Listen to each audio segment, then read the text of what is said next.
Et nous aussi, on va avoir l'occasion, comme à l'habitude, d'étudier la parole de Dieu ensemble. Et j'aimerais vous inviter ce matin à ouvrir vos Bibles avec moi dans le livre des Actes des Apôtres. Le livre des Actes des Apôtres au chapitre 1. Ce matin, on va lire ensemble les versets 1 à 11 du chapitre 1 du livre des Actes. Mais juste avant de faire la lecture, je voulais partager une petite nouvelle parce que notre frère Denis nous a partagé la semaine dernière un besoin pour le fonds d'entraide, pour venir en aide à une famille en particulier. Eh bien, on peut maintenant rendre gloire à Dieu parce que le petit objectif qu'on s'était fixé de ramasser 1 000 $, a été dépassé. Et donc, on rend grâce à Dieu pour ça. Merci pour votre générosité. À travers ça, on peut aider une famille, mais aussi il y a des surplus qu'on va garder dans le fonds d'entraide dans le but d'aider d'autres familles éventuellement qui pourraient être dans le besoin. Donc, merci pour votre générosité, puis on rend gloire à Dieu pour ça, évidemment. Donc, pour nous, on va lire ensemble le livre des Actes, chapitre 1, et on va lire ensemble les versets 1 à 11. La parole de Dieu dit ceci: « Théophile, j'ai parlé dans mon premier livre de tout ce que Jésus a commencé de faire et d'enseigner dès le commencement, jusqu'au jour où il fut enlevé au ciel, après avoir donné ses ordres par le Saint-Esprit aux apôtres qu'il avait choisis. Après qu'il eut souffert, il leur apparut vivant et leur en donna plusieurs preuves, se montrant à eux pendant 40 jours et parlant des choses qui concernent le royaume de Dieu. Comme il se trouvait avec eux, il leur recommanda de ne pas s'éloigner de Jérusalem, mais d'attendre ce que le Père avait promis, ce que je vous ai annoncé, leur dit-il, car Jean a baptisé d'eau, mais vous, dans peu de jours, vous serez baptisés du Saint-Esprit. Alors les apôtres réunis lui demandèrent, « Seigneur, est-ce en ce temps que tu rétabliras le royaume d'Israël? » Il leur répondit, « Ce n'est pas à vous de connaître les temps ou les moments que le Père a fixés de sa propre autorité, mais vous recevrez une puissance, le Saint-Esprit survenant sur vous, et vous serez mes témoins à Jérusalem, dans toute la Judée, dans la Samarie et jusqu'aux extrémités de la terre. » Après avoir dit cela, il fut élevé, et pendant qu'ils le regardaient, et une nuée le déroba à leurs yeux. Et comme ils avaient les regards fixés vers le ciel pendant qu'ils s'en allaient, voici, 2 hommes vêtus de blanc leur apparurent et dirent, « Hommes galiléens, pourquoi vous arrêtez-vous à regarder au ciel? Ce Jésus qui a été enlevé au ciel du milieu de vous viendra de la même manière que vous l'avez vu allant au ciel. » On va se courber dans un mot de prière. Seigneur notre Dieu, on te rend grâce encore une fois du privilège que nous avons d'étudier ta parole. Seigneur, par ta grâce et parce que tu as usé de bonté, d'amour envers nous, tu as conduit des hommes guidés par ton esprit à écrire ta parole, à écrire ces paroles que tu nous as laissées, Seigneur, qu'on trouve dans les Écritures. Et ce matin, on veut recevoir cette parole réellement comme venant de toi, comme si c'était toi, Seigneur, qui nous parlais, pour convaincre nos cœurs, pour nous enseigner, pour qu'on puisse vivre dans ta justice, pour qu'on puisse marcher dans la sainteté. Seigneur, que ta parole puisse faire son œuvre en nous, que ton esprit puisse œuvrer aussi dans nos cœurs pour nous aider à la saisir, à la comprendre, à désirer faire ta volonté, Seigneur, et à t'obéir. Seigneur, œuvre dans nos cœurs et que ton nom soit glorifié à travers des vies transformées par toi. Et c'est en le nom précieux de Jésus qu'on te prie. Amen. Amen. Si on veut bien vivre notre vie sur la terre, bien diriger notre vie, on n'a pas le choix. Il faut tenir compte des réalités de notre monde, de notre environnement. Chaque jour, notre vie est influencée, je pourrais même dire façonnée, par le contexte dans lequel on vit. On vit dans un monde rempli d'éléments qui ont une influence sur notre vie. Par exemple, on vit dans une situation, notre situation géographique a une influence sur notre climat et qui a une grande influence sur notre façon de vivre. Aujourd'hui, rares sont ceux qui sont venus à l'église en gougoune. Parce qu'il fait froid, on met nos bottes, On met nos manteaux, on met nos tuques, nos mitaines, c'est évident, notre environnement a une influence sur notre vie. Mais il y a aussi des éléments, non seulement de notre environnement, mais des éléments historiques, politiques, qui ont une influence sur notre vie. Le fait qu'on parle français au milieu d'un continent qui parle majoritairement anglais, on peut se poser des questions, mais pourquoi? Un petit coin de l'Amérique du Nord parle français. Donc, on a une histoire qui a, on vient des origines françaises. Et tout ça a une influence sur notre vie de tous les jours. Nos propres décisions même, nos propres décisions du passé, influencent notre vie aujourd'hui. Un jour, j'ai voulu me marier, comme plusieurs, hein? Peut-être moins aujourd'hui, mais comme plusieurs, j'ai voulu me marier. Et puis, j'ai eu une famille, j'ai eu des enfants. Ça a changé complètement ma vie. Mes décisions ont un impact sur ma vie d'aujourd'hui. Mais quand on y pense, il y a bien des réalités qui ont une influence sur le cours de notre vie, puis on doit composer, on doit diriger notre vie avec ces réalités-là qui nous influencent. Et qu'on les accepte ou non, on ne peut pas faire comme si elles n'existaient pas. On ne peut pas les ignorer. Et s'il y a des réalités que plusieurs tentent parfois d'ignorer, ce sont celles qui concernent le Seigneur Jésus-Christ. Reconnaître et accepter le fait que Jésus-Christ est le Fils de Dieu, le Christ qui est venu sur terre pour sauver et être élevé en Seigneur, change nécessairement le cours de notre vie. Accepter et reconnaître que Jésus-Christ est Seigneur a une influence sur notre vie. Ça influence toute notre vie. Nos projets, nos objectifs sont transformés par la vérité qui concerne Jésus-Christ. Malheureusement, qu'on soit chrétien ou non, bien souvent, on veut laisser de côté cette vérité-là. La vérité qui fait en sorte que Jésus-Christ est Seigneur, qu'il règne et que ça a un impact sur notre vie. On veut reléguer des fois cette vérité-là au second rang et pour certains, même l'ignorer complètement. Dans le passage de ce matin, qui est tiré du livre des Actes, on lit des faits concernant Jésus qu'on ne peut pas ignorer.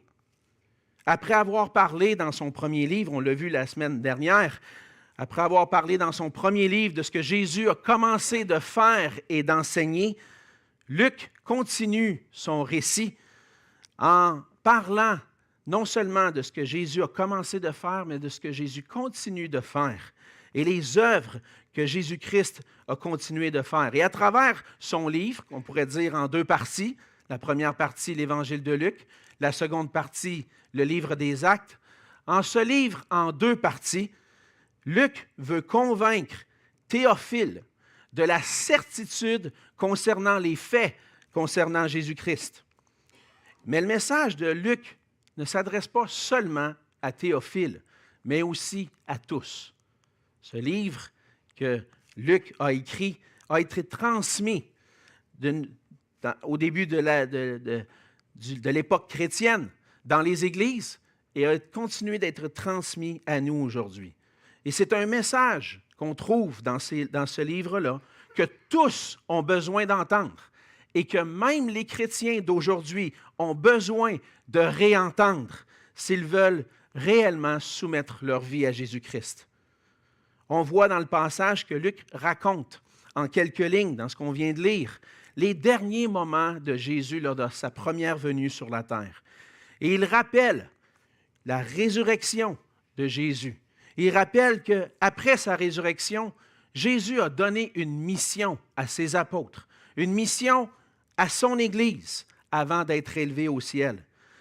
Et au travers de ce passage, ce matin, on va voir ensemble des vérités qui ont le pouvoir de transformer notre vie, de transformer complètement comment on va mener notre vie. Et on va voir ensemble que Jésus-Christ est réellement ressuscité et il fait de ses disciples ses témoins jusqu'à son retour. On voit dans le passage 3 faits essentiels concernant Jésus-Christ, qu'on a besoin de saisir, des vérités qu'on doit croire. Premièrement, Jésus est ressuscité et il en a donné plusieurs preuves. C'est ce que Luc mentionne au verset 3, qui dit « Après qu'il eut souffert, il leur apparut vivant et leur en donna plusieurs preuves, se montrant à eux pendant 40 jours et parlant des choses qui concernent le royaume de Dieu. » Luc rappelle que Jésus s'est montré à ses disciples pendant 40 jours. Mais ça s'est passé à un moment précis, après que Jésus eut souffert. L'auteur rappelle que ce qu'il a écrit dans la première partie de son livre, dans l'Évangile de Luc, que Jésus a souffert, mais aussi que Jésus est ressuscité. Jésus-Christ a été livré à la souffrance, il est mort sur la croix, et on voit dans l'Évangile de Luc que c'était pour que la repentance et le pardon des péchés puissent être annoncés dans tout le monde. Jésus-Christ est mort pour nos péchés. Mais Jésus n'est pas resté mort dans le tombeau. Jésus est ressuscité par la puissance de Dieu. Il est ressuscité d'entre les morts et puis il vit maintenant. Il est vivant. Et Jésus donne plusieurs preuves à ses disciples de cette réalité de sa résurrection. Jésus a donné des preuves et parmi ces preuves-là, on en voit quelques-unes dans l'Évangile de Luc. Jésus s'est montré, entre autres, aux disciples qui étaient sur le chemin d'Emmaüs. Il va avoir une conversation avec eux. Au début, ils ne le reconnaissent pas, mais à la fin, Jésus leur ouvre les yeux pour qu'ils puissent le reconnaître. Ils reconnaissent que Jésus est réellement ressuscité. Ils ont été témoins de ça. Et après, Jésus va aller rencontrer ses apôtres. On lit dans Luc 24, les versets 36 à 39, « Tandis qu'il parlait de la sorte, lui-même se présenta au milieu d'eux et leur dit, « La paix soit avec vous. » Saisis de frayeur et d'épouvante, ils croyaient voir un esprit. Mais il leur dit, « Pourquoi êtes-vous troublés? Et pourquoi pareille pensée s'élève-t-elle dans vos cœurs? Voyez mes mains et mes pieds, c'est bien moi. Touchez-moi et voyez, un esprit n'a ni chair ni os, comme vous voyez que j'ai. » Et ce que Luc est en train de souligner ici, c'est très important.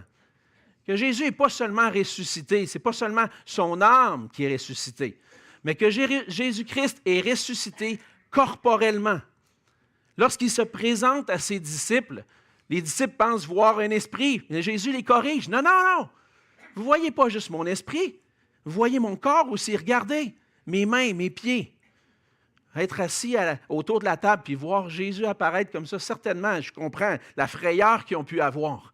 Mais les disciples, les apôtres qui étaient rassemblés là, ont réellement vu Jésus-Christ ressuscité corporellement. Et puis, on voit dans la suite que les autres évangiles aussi parlent de ces preuves que Jésus a montrées. Jésus s'est présenté aux femmes qui étaient allées au tombeau. On lit ça dans l'évangile de Matthieu. Et encore une fois, Jean parle du moment où il s'est présenté à ses disciples. Et Thomas a eu des doutes. Et puis Jésus a dit, viens mettre tes doigts, ton doigt dans mes mains. Puis Thomas a cru lorsqu'il a vu le Seigneur Jésus. Et plus tard, dans l'Épître aux Corinthiens, l'apôtre Paul va présenter aussi des faits qui concernent la réalité de la résurrection de Jésus dans 1 Corinthiens 15. Un verset important, tout le chapitre 15 de Corinthiens est important au niveau de comprendre la résurrection et les impacts de la résurrection. Mais Paul dit ceci, « Je vous rappelle, frères, l'évangile que je vous ai annoncé et que vous avez reçu, dans lequel vous avez persévéré et par lequel vous êtes sauvés, si vous le retenez dans les termes où je vous l'ai annoncé. Autrement, vous auriez cru en vain. Je vous ai enseigné, avant tout, comme je l'avais aussi reçu, que Christ est mort pour nos péchés, selon les Écritures. Il a été enseveli et il est ressuscité le 3e jour, selon les Écritures. Et il est apparu à Céphas, puis aux 12. Ensuite, il est apparu à plus de 500 frères à la fois, dont la plupart sont encore vivants et dont quelques-uns sont morts. Ensuite, il est apparu à Jacques, puis à tous les apôtres. Après eux tous, il m'est aussi apparu à moi. » Encore une fois, une preuve dans les Écritures du fait que Jésus est réellement ressuscité parce que Jésus s'est présenté à des gens il y en a plus de 500 à un certain moment donné qui ont vu Jésus-Christ ressuscité. Et ce qu'on apprend du témoignage des disciples de Jésus-Christ, c'est que la résurrection, c'est vrai. C'est un fait réel. Jésus est réellement ressuscité. Mais depuis le début de l'ère chrétienne, plusieurs cherchent à remettre en doute la réalité de la résurrection. Même à remettre en doute, encore aujourd'hui, la réalité de la résurrection corporelle de Jésus-Christ.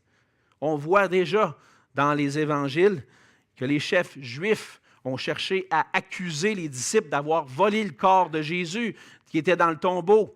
Déjà, aussitôt que Jésus est ressuscité, il y a de l'incrédulité qui s'installe. On ne veut pas croire à la résurrection de Jésus-Christ. Et par la suite, on a cherché à nier ces faits-là comme invraisemblables. Et à notre époque, on remet en question tout ce qui peut être surnaturel. Plusieurs vont même aller jusqu'à nier la réalité de la résurrection corporelle de Jésus-Christ. Mais quand on y pense, Luc veut mettre l'emphase là-dessus. Il veut mettre l'accent sur ce point-là. Jésus est vraiment ressuscité. Il veut dire à Théophile, je veux que tu sois certain des choses que tu as entendues. Et Jésus est réellement ressuscité. Puis on pourrait se poser la question, je comprends que certains puissent avoir des doutes puis se questionner. Est-ce que c'est vraiment vrai, ce fait-là de la résurrection de Jésus? Mais lorsqu'on prend le temps d'y penser, qu'on prend le temps de réfléchir un peu sur ce qui était en jeu pour les disciples lorsqu'ils ont été témoins de ça. Évidemment, Jésus, on va le voir un peu plus loin, il va les mandater d'être les témoins de sa résurrection. Mais non seulement cela, les disciples, on le voit dans le reste des Écritures et on va le voir dans le livre des Actes, entre autres, les disciples étaient prêts à mourir pour cette vérité-là, à annoncer que Jésus-Christ est ressuscité.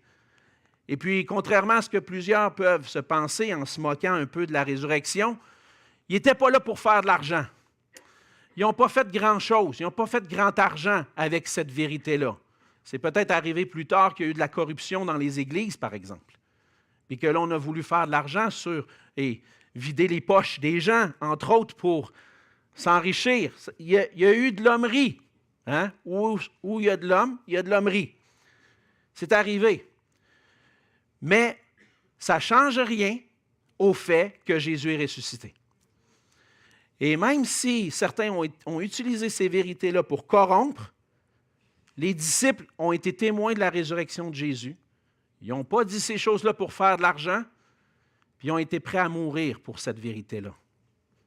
Sur une période de 40 jours, Jésus s'est présenté à ses disciples et il en a donné plusieurs preuves. Et les disciples, les apôtres, ont mis par écrit ces faits-là concernant Jésus pour que nous puissions aussi croire en lui. Jésus, on le voit à la fin du verset 3, que pendant ces 40 jours-là, il a parlé des choses qui concernent le royaume de Dieu. Et mon ami, j'aurais aimé ça être là. Hein? Entendre ce que Jésus avait à dire pour leur expliquer tout ce qui venait de se passer. Parce que Jésus leur avait dit, je m'en vais à la croix, je vais mourir, je vais ressusciter. Puis les disciples, à ce moment-là, ils ne comprenaient rien. Mais voyons donc, de quoi tu parles? Mais là, de voir Jésus ressusciter, de l'avoir vu cloué à la croix, puis ensuite, il est vivant. J'aurais aimé ça, être là avec les disciples, puis entendre le Seigneur Jésus, puis qui répond à leurs questions. Mais merci Seigneur, les disciples ont mis par écrit, puis on peut trouver l'enseignement concernant le royaume de Dieu dans les Écritures. Et lorsque Jésus enseigne sur le royaume de Dieu, ça fait référence à l'endroit où Dieu règne sur la terre. Dieu règne sur toutes choses. Et peut-être que lorsque vous regardez autour de vous, dans la société, dans notre monde, vous dites, ben, il fait quoi au juste Dieu présentement? Je ne vois pas ça, moi, le royaume de Dieu autour de moi.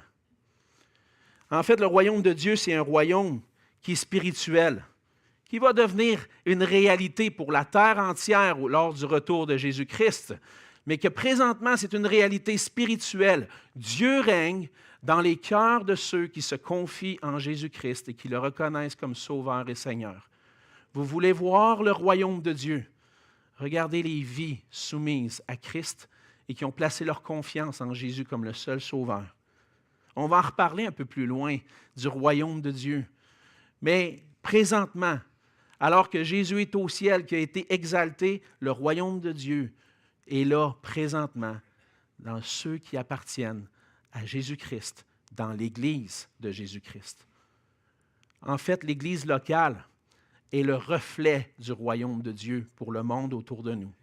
Le royaume de Dieu est réellement là parce que Dieu règne dans les cœurs. Puis la réalité de la résurrection de Jésus implique qu'on doit croire que Jésus est vraiment ressuscité. On doit croire le témoignage des apôtres. Et ce qu'on trouve dans les Écritures, c'est ce que Dieu a voulu pour nous, que Dieu a guidé ses auteurs par son esprit pour qu'on puisse reconnaître ce message comme vrai. Et pour ça, il faut lire les Écritures avec un cœur ouvert, en demandant l'aide de l'Esprit de Dieu pour nous aider à comprendre.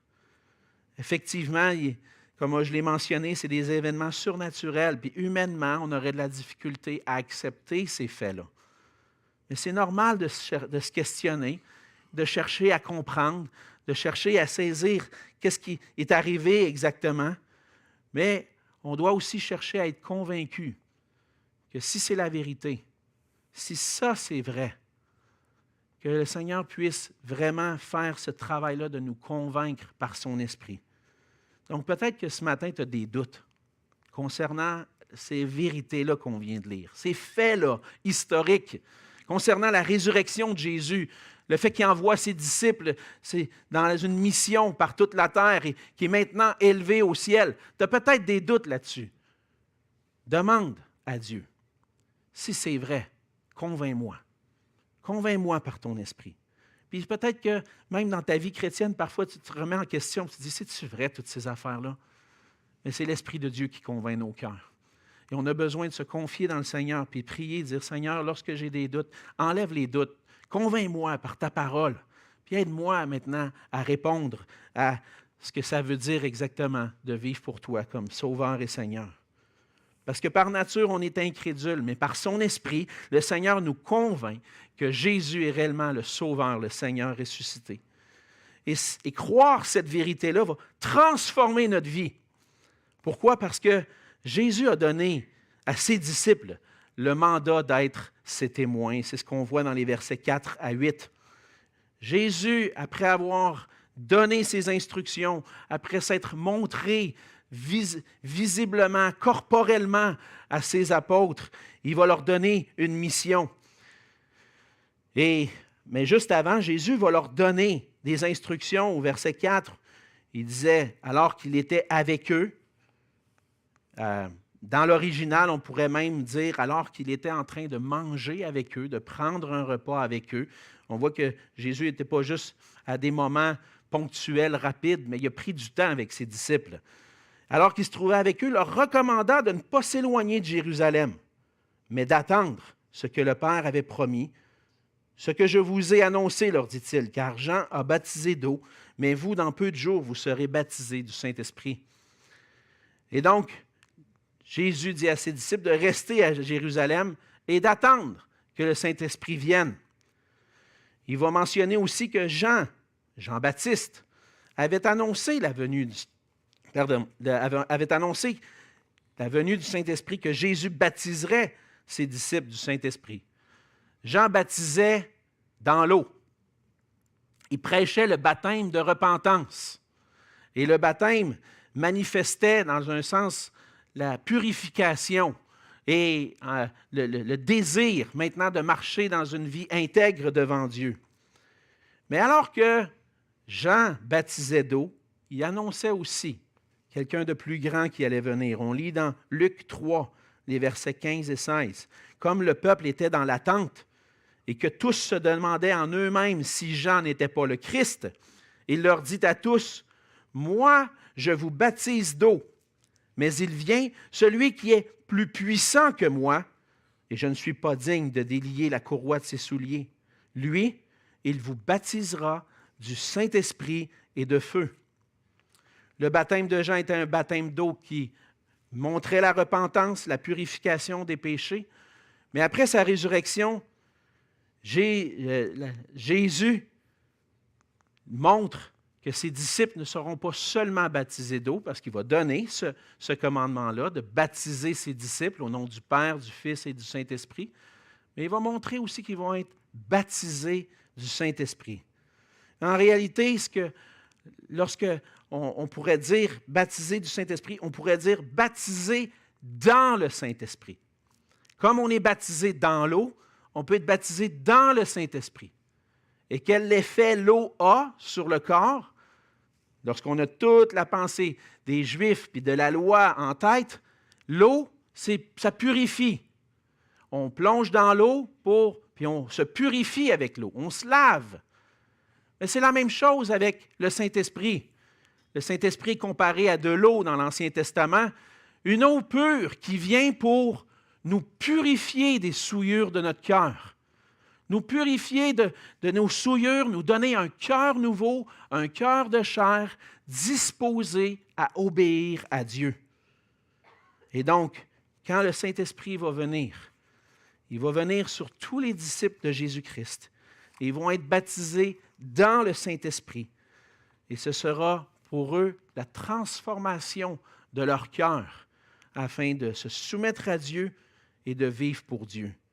Jésus l'avait annoncé à ses disciples qui recevraient le Saint-Esprit. On lit ça aussi dans Luc 24, 49. Je pense que Luc rappelle dans la deuxième partie du livre ce verset-là. Il dit « Voici, j'enverrai sur vous ce que mon Père a promis, mais vous restez dans la ville jusqu'à ce que vous soyez revêtus de la puissance d'en haut. » Et au verset 5, dans le livre des Actes, Luc rappelle cette réalité-là, que le baptême du Saint-Esprit va non seulement venir pour purifier, mais aussi pour les revêtir d'une puissance pour faire l'œuvre de Jésus-Christ. Et les disciples de Jésus, lorsqu'ils sont là devant le Seigneur Jésus, Jésus parle du baptême du Saint-Esprit. Il y a une question qui vient dans l'esprit de ses disciples et qu'on peut voir à cause de ce qu'ils avaient reçu comme enseignement dans l'Ancien Testament. Il leur pose la question au verset 6. « Seigneur, est-ce en ce temps que tu rétabliras le royaume d'Israël? » Et si on n'est pas familier avec le langage des Écritures, on pourrait leur dire, c'est quoi le rapport là? Pourquoi vous posez cette question-là? Pourquoi vous posez la question du rétablissement du royaume d'Israël quand Jésus vous parle du Saint-Esprit? Bien, c'était parce que la venue du Saint-Esprit dans l'Ancien Testament était annoncée aussi avec une promesse de restauration du royaume d'Israël. Le royaume qui avait été divisé près de 1000 ans, environ 1000 ans, on va dire 900 ans avant Jésus. Le royaume avait été divisé et le peuple s'était détourné de Dieu et Dieu avait envoyé un jugement sur son peuple. Une partie du peuple, le royaume du Nord, a été déporté en Assyrie, a été conquis par les Assyriens aux alentours de l'an 700 avant Jésus. Et le royaume du Sud, le reste qui restait d'Israël, a été conquis par les Babyloniens et amené en déportation à Babylone. Et après l'Empire babylonien, il y a eu l'Empire des Mèdes et des Perses. Les Perses ont permis à certains Juifs de revenir à Jérusalem, de reconstruire, mais ce n'était pas une restauration complète comme la gloire du royaume d'Israël du temps du roi David et Salomon. Et lorsque on voit dans les prophètes, le Seigneur annonçait cette restauration-là du peuple. Un jour, je vais vous ramener, je vais vous restaurer. C'est sûr qu'il y a eu le retour de l'exil à Babylone, puis il y a eu une reconstruction du temple, une reconstruction des murailles, mais jamais c'était la gloire que le peuple avait connue au temps du roi David ou Salomon. Le peuple attendait cette restauration-là, mais après les Mèdes et les Perses, il y a eu les Grecs, puis après ça, il y a eu les Romains. Puis là, on est dans ce contexte-là avec le livre des Actes et l'Évangile de Luc, dans une époque où il y a un empire romain qui domine, et Israël n'est pas pleinement restauré. Alors, lorsqu'ils entendent parler du Saint-Esprit, c'est « Hey, ça va être la restauration d'Israël! » Puis là, Jésus répond d'une manière un peu bizarre. C'est-tu dans ce temps-là, les disciples hein? C'est-tu dans ce temps-là que ça va arriver? Puis encore aujourd'hui, des fois, il y a des chrétiens qui posent cette question-là. Hey, c'est quand que le Seigneur va revenir? Ça va arriver quand que Jésus va venir restaurer toutes choses? Puis on veut le savoir, hein? On aimerait ça. Puis il y en a même qui vont faire des calculs, des dates, puis là, il est arrivé telle chose, puis là, le Seigneur va revenir en 1979. Ah non, il n'est pas revenu encore. On va recommencer nos calculs. Puis à chaque année, il y en a des nouveaux, hein? Des nouveaux calculs. Mais le Seigneur, il ne dit pas à vous de connaître ces choses-là. Ce n'est pas à vous de connaître les temps et les moments que le Père a fixés de sa propre autorité. Si tu te concentres là-dessus, tu ne te concentres pas sur la bonne chose. Parce que le Seigneur Jésus va donner une mission à ses apôtres. Concentre-toi pas sur le moment de la restauration d'Israël ou la restauration de toute chose quand Jésus va revenir. Concentre-toi sur ce que je vais te demander de faire. Et c'est ce qu'on voit dans le reste du passage et dans le reste de cette section-là. Jésus va annoncer que le Saint-Esprit va venir, au verset 8. Vous recevrez une puissance, le Saint-Esprit survenant sur vous, et vous serez mes témoins à Jérusalem, dans toute la Judée, dans la Samarie et jusqu'aux extrémités de la terre. Et Jésus promet que ses disciples, ses apôtres et tous ceux qui vont croire en lui vont être baptisés dans le Saint-Esprit, vont être revêtus d'une puissance pour annoncer et être les témoins de sa mort, de sa résurrection et du fait qu'il est le vrai Sauveur, le seul Seigneur. Jésus parle en leur disant, oubliez le moment où ces choses-là vont se réaliser. Parce que vous n'avez pas saisi quelque chose. Oui, c'était annoncé que j'allais venir, que j'allais restaurer toutes choses. Mais il y a un temps. C'est comme si les choses vont se passer en deux moments.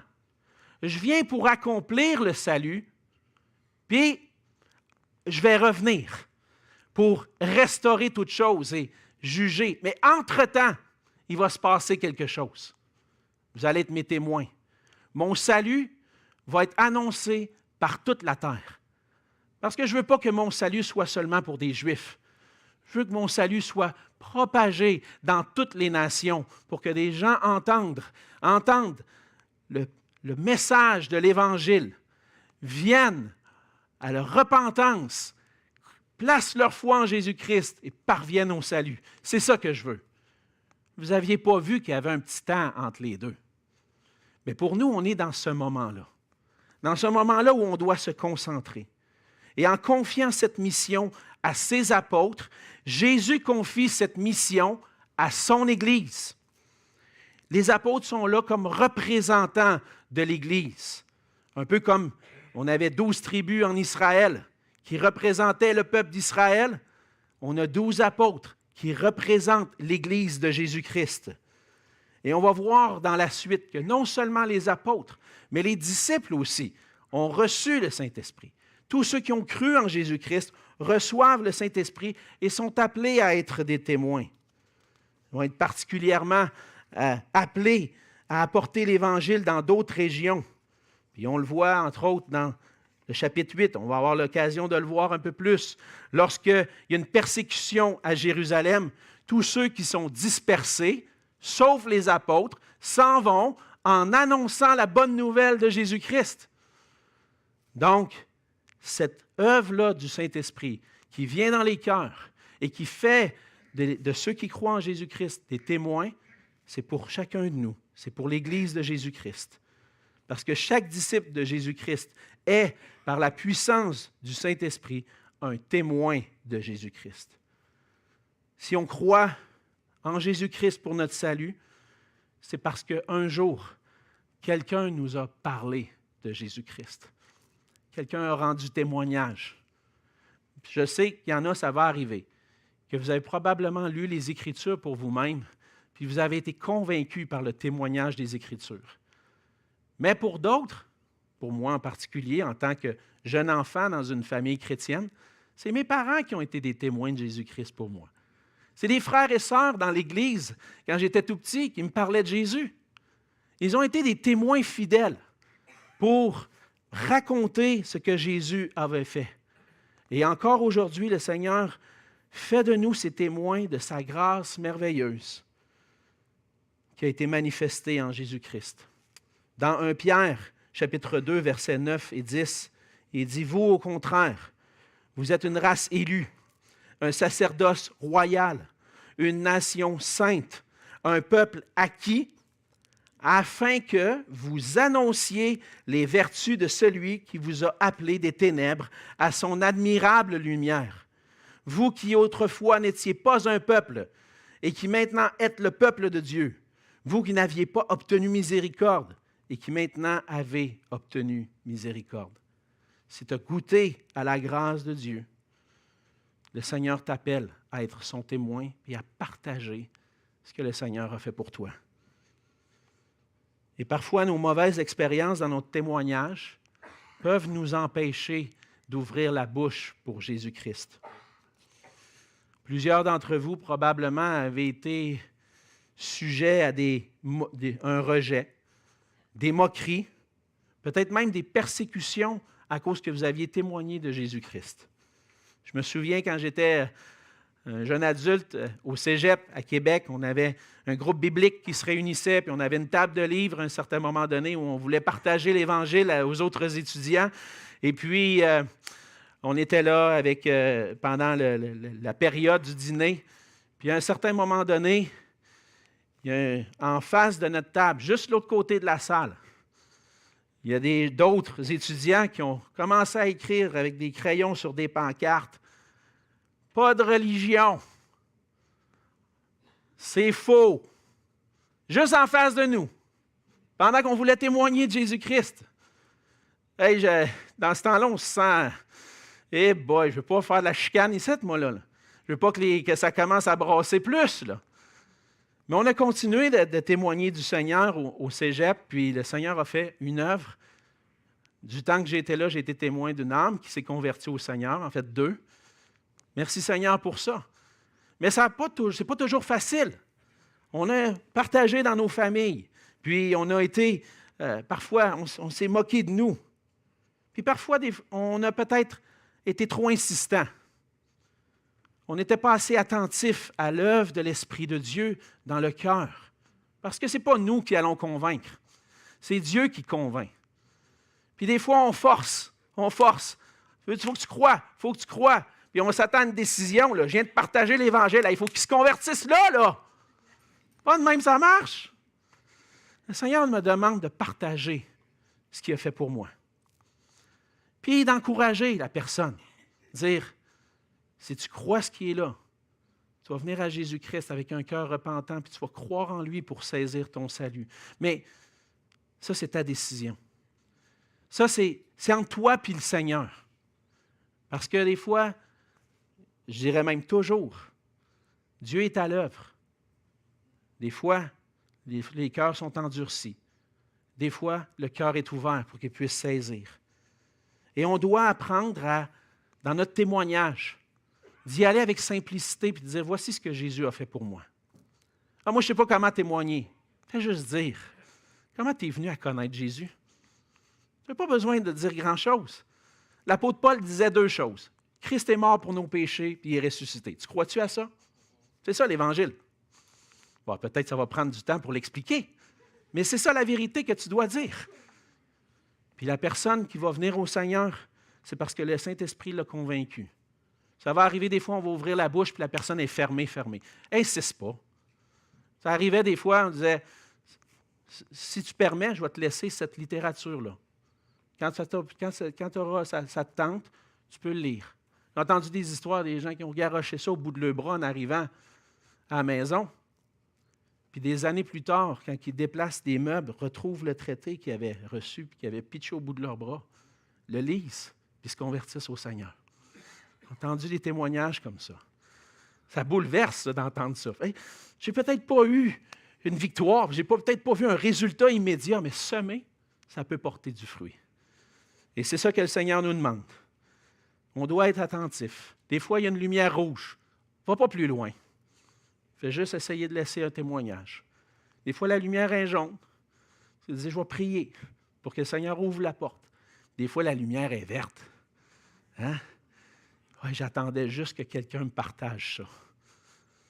M. Bascounian me partageait dernièrement dans son ministère au Chili qu'à un moment donné, il avait laissé un traité à une madame dans un petit café.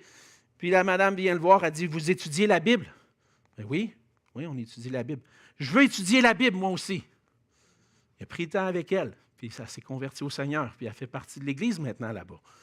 Donc, on est là pour juste partager, simplement, puis Dieu fait son travail dans les cœurs. Le Seigneur fait son travail parce que le Seigneur Jésus, non seulement est ressuscité, mais a donné un mandat, mais maintenant, il a été élevé au ciel, et c'est ce qu'on voit dans les versets 9 à 11. Les disciples regardent Jésus et voient Jésus monter au ciel. Jésus est exalté et un jour, il va revenir. C'est ce qu'on voit dans la fin du passage. Jésus est élevé au ciel à la vue de ses disciples. Il est enrobé, il y a une nuée qui le dérobe à leurs yeux. Certains voient cette nuée-là comme un symbole de la gloire et de la présence de Dieu. Comme on voit dans l'Ancien Testament, souvent, la nuée, c'était la présence de Dieu avec le peuple. Et c'est comme si le Père vient et élève son Fils. Et son Fils, Jésus n'est pas seulement monté au ciel, mais il était élevé à la droite de Dieu. Et dans sa prédication, dans les prédications des apôtres qu'on va voir dans la suite, on voit que ça a un effet sur notre vie. Jésus n'est pas juste mort et ressuscité, mais il est exalté, il règne aujourd'hui. Dans sa prédication au jour de la Pentecôte, Pierre va exprimer l'exaltation de Christ. Dans Acte 2, verset 33, on lit ceci. « Élevé par la droite de Dieu, il a reçu du Père le Saint-Esprit qui avait été promis et il l'a répandu, comme vous le voyez et l'entendez. Car David n'est pas monté au ciel, mais il dit lui-même, « Le Seigneur a dit à mon Seigneur, « Assieds-toi à ma droite, jusqu'à ce que je fasse de tes ennemis ton marchepied. » Que toute la maison d'Israël sache avec certitude que Dieu a fait Seigneur et Christ, ce Jésus que vous avez crucifié. Jésus a été élevé par la droite de Dieu, il est assis à la droite de Dieu et il règne. Après avoir parlé de l'humiliation de Christ, Paul va dire ceci dans Philippiens 2, des versets qu'on connaît bien, Philippiens 2, 9. C'est pourquoi aussi Dieu l'a souverainement élevé. Il lui a donné le nom qui est au-dessus de tout nom, afin qu'au nom de Jésus, tout genou fléchisse dans les cieux, sur la terre et sous la terre, et que toute langue confesse que Jésus-Christ est Seigneur, à la gloire de Dieu le Père. On doit maintenant, pour nous-mêmes, en venir dans ces termes avec le Seigneur Jésus. Jésus-Christ est ressuscité. Jésus-Christ a envoyé son Esprit Saint. Jésus-Christ est exalté. Il règne. Est-ce que toi, te fléchis le genou devant Jésus-Christ comme Seigneur? Jésus a été exalté, mais non seulement cela. Dans la fin du passage, les deux anges, ils sont vêtus de blanc. On dit deux hommes vêtus de blanc. Souvent, ceux qui sont vêtus de blanc, ce sont des anges qui apparurent aux apôtres qui étaient là. Pourquoi vous arrêtez à regarder au ciel? Vous avez une job à faire, là. Allez à Jérusalem puis attendez. Ce Jésus qui a été enlevé au ciel du milieu de vous viendra de la même manière que vous l'avez vu allant au ciel. Jésus est ressuscité corporellement. Il est monté au ciel pour présenter son corps comme une offrande pour nos péchés et il va revenir corporellement pour rétablir toutes choses. Et c'est notre espérance que le Seigneur Jésus va revenir. Et le fait que Jésus va revenir, c'est une certitude. Luc veut convaincre, Théophile. Le Seigneur veut nous convaincre de cette certitude-là. Il règne et il va revenir. Il va revenir pour établir son règne sur la terre, pour exercer son jugement et pour restaurer toutes choses parfaitement. Et le livre des Actes nous parle de ce que Jésus fait entre ce temps où il est enlevé au ciel, élevé au ciel, et il va revenir. Jésus fait des œuvres encore aujourd'hui par le Saint-Esprit au travers de ses disciples en attendant son retour. Donc, c'est des vérités qui sont nécessaires pour nous aujourd'hui, qu'on a besoin de réaliser, parce que Jésus-Christ est réellement ressuscité, puis il fait de ses disciples, de son Église, des témoins. La réalité de la résurrection rend possible notre salut. La présence du Saint-Esprit rend possible notre mission. Et l'exaltation de Jésus-Christ nous amène à fléchir le genou devant lui pour lui obéir. Obéir à ce qu'il commande. Et qu'on puisse lui donner toute notre vie comme adoration. Notre foi, notre mission sont fondées sur les vérités concernant Jésus-Christ. Est-ce qu'on reconnaît ces faits-là pour vrais, réels? C'est le premier pas à franchir. Reconnaître que Jésus-Christ est Seigneur et qu'on lui doit toute notre adoration, notre obéissance. Et ensuite de ça, vient un engagement continuel. Au quotidien, on démontre par notre vie notre allégeance. Est-ce que je vis pour mes projets, mes objectifs, ou est-ce que je vis pour les objectifs et les projets du Seigneur Jésus-Christ? Ça, c'est la question. Est-ce que votre allégeance va à Jésus-Christ pour lui obéir, accomplir sa mission et ses projets par la force du Saint-Esprit? Jusqu'à son retour, le Seigneur Jésus appelle son Église à proclamer son salut, la repentance, le pardon des péchés, donc à former des disciples par toute la terre. C'est ma prière pour nous, qu'on puisse continuer comme Église de Jésus-Christ, à faire ensemble cette mission, chacun selon nos dons, comme un corps qui représente Jésus-Christ aux yeux du monde, pour témoigner de ce que Jésus a fait pour nous, pour que le Seigneur puisse nous utiliser pour apporter sa grâce, afin que d'autres soient sauvés et viennent à la connaissance de la vérité. Prions. Seigneur notre Dieu, merci pour ta grâce envers nous. Seigneur Jésus, merci de nous avoir, d'avoir laissé des preuves de ta résurrection. Merci que dans ces preuves-là, on voit le témoignage de tes apôtres dans les Écritures et que par ton esprit, tu peux nous convaincre de ces vérités. Mais Seigneur, on ne veut pas seulement être convaincu de ces vérités, mais on veut passer à l'action. Tu es digne, Seigneur Jésus, de recevoir toute notre adoration et notre obéissance entière. On veut soumettre nos vies à toi, Seigneur. On veut répondre à ton appel. On veut partager ta grâce autour de nous. Utilise-nous, Seigneur, efficacement par ton Esprit Saint pour que les gens autour de nous puissent connaître qui tu es. Venir à la connaissance de ta grâce et te connaître toi personnellement. Devenir des adorateurs eux aussi qui vont parler de toi. Seigneur, utilise-nous, rends-nous utiles pour toi et pour ta gloire. Et c'est en Jésus que je te prie. Amen.